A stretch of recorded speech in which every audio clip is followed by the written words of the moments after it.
Assalamualaikum warahmatullahi taala wabarakatuh. Bismillahirrahmanirrahim. Alhamdulillahi rabbil alamin. Wassalatu wassalamu ala sayyidina wa maulana Muhammadinil karim wa ala alihi wa itratihi wa ashabihi ajma'in. Asyhadu an la ilaha illallah wahdahu la syarikalah wa asyhadu anna habibana wa sayyidana wa maulana Muhammadan abduhu wa rasuluh. Allahumma salli wa sallim wa zid wa barik ala al-habibil mustafa sayyidina wa maulana Muhammadir rasulillah wa ala alihi wa itratihi wa ashabihi wa man walah, amma ba'd.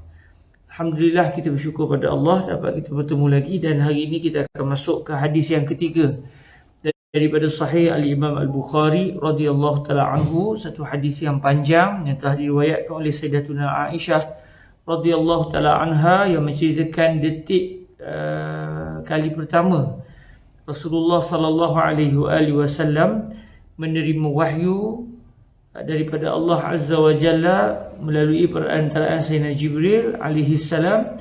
Suatu baginda Nabi alaihi salatu wasallam berada di Gua Hira, iaitu pada bulan Ramadan. Suatu Nabi berada di Gua Hira di waktu malam, maka Sayyidina Jibril alaihi salam datang memberikan menyampaikan wahyu Allah Azza wa Jalla kepada Nabi Muhammad sallallahu alaihi wa alihi wasallam. Jadi insya-Allah hadis ni panjang, kita baca dalam beberapa majlis. Moga-moga kita diberikan kebaikan biiznillah subhanahu wa taala. Hari ini kita baca petikan awal dahulu hadis ini biiznillah subhanahu wa taala. Dengan sanad para guru yang menyambung sampai kepada Al-Imam Al-Bukhari radhiyallahu ta'ala anhu. Semoga Allah memberkati Al-Imam Al-Bukhari, para guru beliau, para murid beliau, dan seluruh para ulama yang telah bertanggungjawab menyampaikan hadis Sahih Al-Imam Al-Bukhari sehingga sampai kepada kita. Allahumma amin.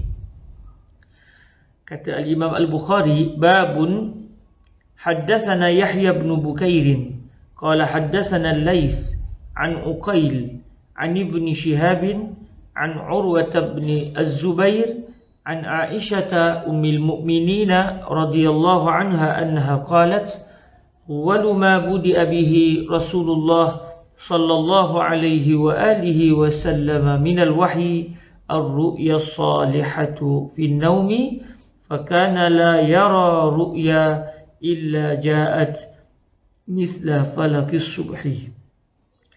Kita berhenti di permulaan hadis ini dahulu, dan insya-Allah dalam pertemuan-pertemuan akan datang, kalau selesai kita menghuraikan petikan ini, kita akan masuk kepada petikan yang seterusnya. Sebab ini di antara hadis-hadis yang panjang yang ada dalam Sahih Al-Imam Al-Bukhari. Kita terjemahkan hadis ini dengan Al-Imam Al-Bukhari mengatakan, Yahya bin Bukair telah menceritakan kepada kami, beliau telah berkata, Al-Laits telah menceritakan kepada kami daripada Uqail, daripada Ibnu Shihab, daripada Urwah bin Az-Zubair, daripada Aisyah radhiyallahu anha yang merupakan ibu bagi seluruh kaum mukminin, bahawa sesungguhnya beliau telah berkata, seawal-awal yang telah didahulukan, yang telah dimulakan dengannya akan Rasulullah sallallahu alaihi wasallam dari sudut wahyu adalah mimpi yang baik di dalam tidur. Maknanya wahyu yang mula-mula datang kepada baginda Rasul alaihi salatu wasallam adalah dalam bentuk mimpi yang benar, mimpi yang baik. Kata Sayyidatuna Aisyah lagi, maka baginda tidak akan melihat sebarang mimpi, melainkan mimpi itu akan datang seperti cahaya pada waktu pagi. Seperti cahaya pada waktu pagi. Itu adalah terjemahan bagi hadis ini, dan mari kita lihat apa yang dihuraikan oleh ulama-ulama hadis kita, khususnya Al-Imam Al-Qastallani daripada kitab beliau yang terkenal Irsyadus Sari. Baik. Kata Al-Imam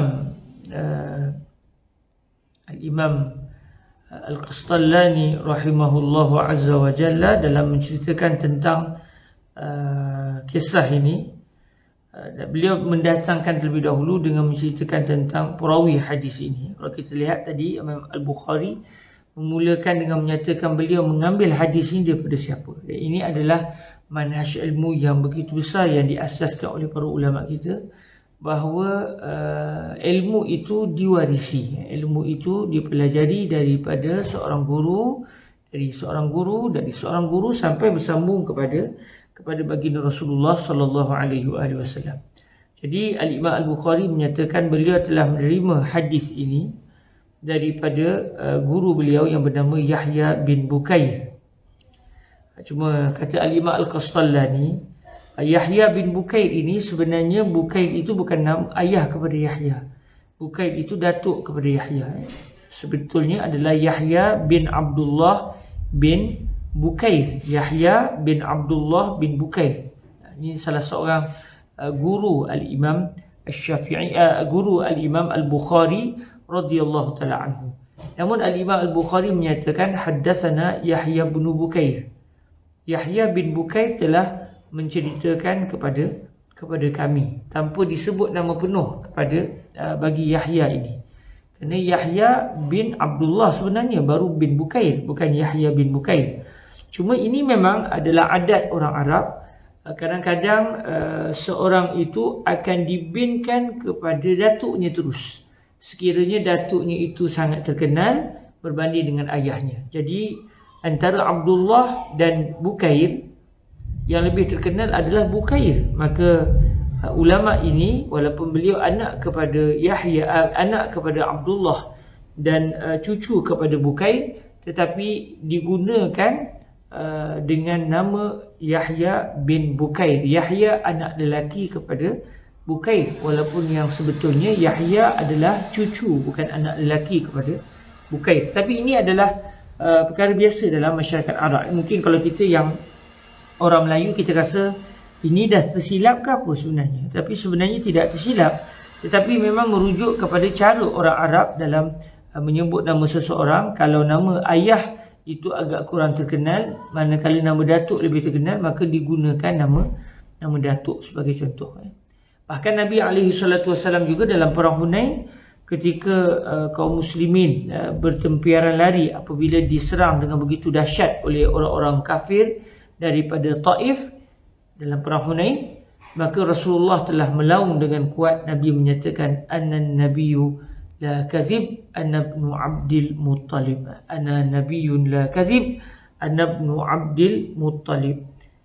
Saya adalah nabi yang tiada dusta. Saya adalah anak lelaki kepada Abdul Muttalib. Kenapa? Kerana di antara ayahanda Nabi dengan datuk Nabi, yang paling dikenali oleh masyarakat Arab adalah datuk Nabi. Manakala ayahanda Nabi pula meninggal dalam usia yang muda, jadi tidak banyak dikenali oleh masyarakat Arab. Kalau sebut Abdullah, Muhammad bin Abdullah, mungkin orang masih lagi siapa yang Muhammad bin Abdullah. Tapi sebut Muhammad bin Abdul Muttalib, terus mereka tahu, iaitu Muhammad yang merupakan cucu kepada lelaki yang terkenal di kalangan orang Quraisy, iaitu Sayyiduna Abdul Muttalib bin Hashim ibni Abdi Manaf. Sebab tu Nabi dalam ucapan ini Nabi sebut, Anan nabiyyu la kazib, ana ibnu Abdil Muttalib. Saya adalah seorang nabi yang tiada dusta. Saya adalah anak lelaki kepada Abdul Muttalib, iaitu saya merupakan keturunan Abdul Muttalib. Jadi besok Yahya bin Bukair, maknanya Yahya yang merupakan keturunan Bukair. Dan Yahya ibnu Abdullah ibni Bukair ini yang merupakan guru kepada Al-Imam Al-Bukhari. Beliau ini adalah daripada keturunan Quraisy, daripada Banu Makhzum. Kalau kita tengok nama seorang sahabat Nabi sebelum ini dalam hadis sebelumnya, iaitu Al-Haris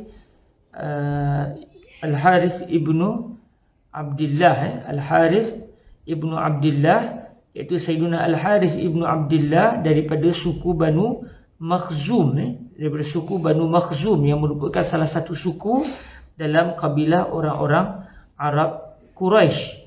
Dan Sayyidina Al-Haris ibnu Abdullah ini, beliau adalah merupakan adik-beradik dengan Abu Jahal. Oh, maafkan saya, bukan Yahya, bukan Al-Haris ibnu Abdullah, Al-Haris ibnu Hisham. Al-Haris ibnu Hisham, kerana Abu Jahal adalah Amr bin Hisham. Jadi Al-Harith ibnu Hisham, bukan Al-Harith ibnu Abdullah, maafkan saya. Dan beliau ini daripada suku Banu Makhzum. Jadi Yahya bin Bukair juga daripada keturunan orang Arab Quraisy, iaitu daripada kabilah Banu Makhzum. Maknanya kalau ditelik salasilah mereka, kita akan nampak pertalian saudara di antara Yahya bin Bukair dengan sahabat Nabi yang bernama Al-Harith ibnu Hisham yang juga daripada suku Bani Makhzum. Dan hadis ini dan disebut juga oleh Al-Imam Al-Qastallani, Yahya ibnu Abdullah ibni Bukair ini, beliau adalah daripada keturunan Quraisy, daripada suku Bani Makhzum, dan beliau adalah orang Mesir. Beliau tinggal di Mesir dan beliau meninggal dunia pada tahun 231 Hijriyah. 231 Hijriyah. Okey. Dan beliau telah menerima hadis ini daripada seorang ulama besar di Mesir, iaitu yang bernama Sayyiduna Al-Laits ibnu Hisham, iaitu apabila beliau berkata, kata Yahya, saya telah diberitahu akan hadis ini oleh Al-Laits. Haddatsana Al-Laitsu. Al-Laits telah menceritakan kepada kami. Jadi insya-Allah pada hari ini kita berkenalan dulu dengan salah seorang guru kepada Al-Imam Al-Bukhari radhiyallahu anhu yang bernama Yahya ibnu Bukair, atau nama betulnya Yahya ibnu Abdullah ibni Bukair Al-Qurashi Al-Makhzumi Al-Misri, yang meninggal dunia pada tahun 231 Hijriah. Beliau pula menerima hadis ini daripada ulama besar di Mesir, iaitu Al-Imam Al-Laits, yang hari ini makam beliau sampai ke hari ini diziarahi, dan perkuburan beliau berada dalam kawasan yang hampir dengan perkuburan Al-Imam Asy-Syafi'i radhiyallahu taala anhu. Dan insya-Allah besok kita akan melihat sedikit tentang siapakah dia Al-Imam Al-Laits ibnu Sa'd Al-Misri, yang terkenal sebagai faqihu Misra, ulama besar, ulama fiqh besar yang ada di Mesir. Biiznillah subhanahu wa taala kita berhenti setakat ini dahulu. Insya-Allah besok kita akan berkenalan pula dengan guru kepada Yahya ibnu Abdullah ibni Bukair, iaitu Al-Imam Al-Laits bin Sa'd Al-Fahmi, biiznillah subhanahu wa ta'ala. Jazakumullahu khairah. Hadis yang ketiga ini ada hadis yang panjang, kita akan berada lama dalam majlis yang pelbagai untuk meneliti hadis menceritakan peristiwa Rasulullah menerima wahyu yang pertama di Gua Hira daripada Allah melalui Sayyidina Jibril alaihi salam. Aqulu qawli hadza wa astaghfirullah li wa lakum. Assalamualaikum warahmatullahi wabarakatuh.